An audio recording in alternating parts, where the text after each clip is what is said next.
Hello and welcome to the video. My name is Cam Ward and we're just going to do a very quick little video today because I'm currently clearing out my office.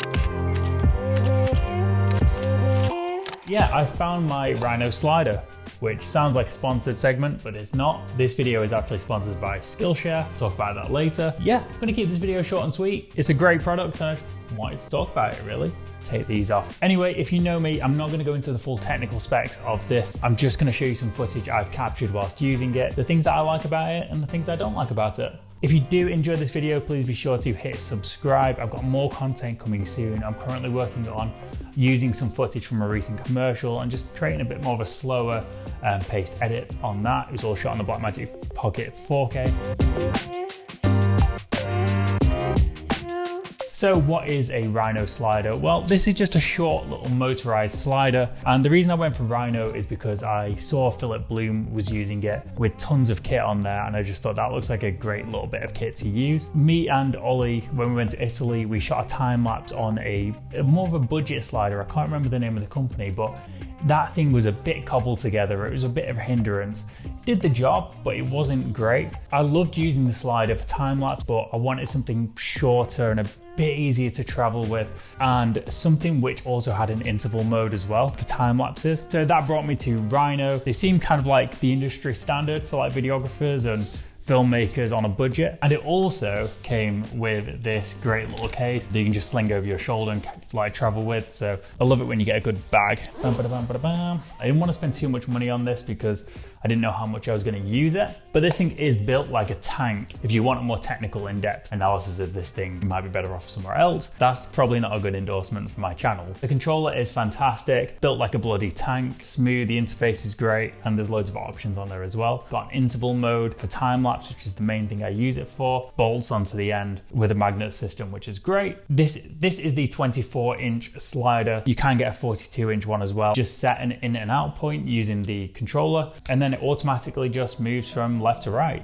It's as simple as that. It uses one of these old school style Ethernet cables. I will say every so often it has been a little bit jumpy, but I think that's when it's on low battery. But the battery life just lasts for ages anyway. Like you could shoot all day on this thing and it's not gonna run out. The ease of use of this product and the compactness and just it's so easy to travel and work with. That's why I love it and I would like to use it more. So if you're just starting out, would I recommend the Rhino Slider? Probably not. I'd probably recommend a gimbal over a slider because it's a more versatile tool. You can use it in more situations. But if you've been using a gimbal for a while now and you're looking to kind of slow down the pacing of your videos, or you're shooting a commercial, you might be better off with a slider. If you're watching this video, you probably watch films. You're a filmmaker probably. What you'll notice is that in films, the movement is generally very subtle, and that is what gives you that kind of cinematic effect, the cinematic look. For me anyway, it is just very subtle. And I don't think you get the same control and kind of subtle nature from a gimbal as you do with a slider. In a commercial, sometimes you don't need big movements. You just need little subtle pushes on certain moments, especially for interior work, whether it be property or hotel work. That's what I used it for the commercial for the Radisson hotels in London.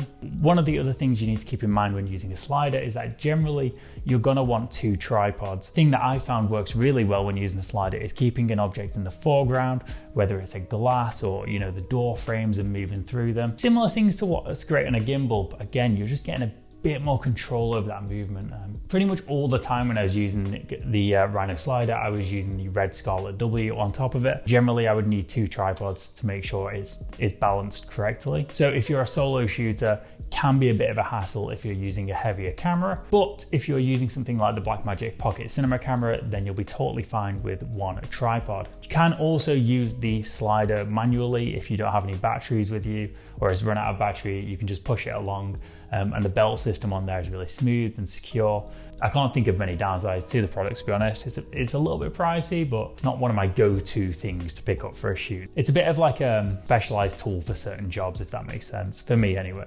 If you do want to see more of my work, be sure to follow me on Instagram at CamWardFilm, and I will catch you in the next one. Any questions, drop me a message in the comments below or just drop me a message on Instagram. Also, this video is sponsored by Skillshare. Skillshare is an online learning community with thousands of inspiring classes for creators. You can explore new skills, deepen existing passions, or just get lost in creativity. Currently, I'm working through the complete guide to video editing in DaVinci Resolve 16 by Christopher Navarre, as well as DaVinci Resolve 15 from beginner to professional by Joseph Adam. It's currently just helping me get up to speed with the basics of editing within DaVinci Resolve as I try to make the move from Premiere to DaVinci.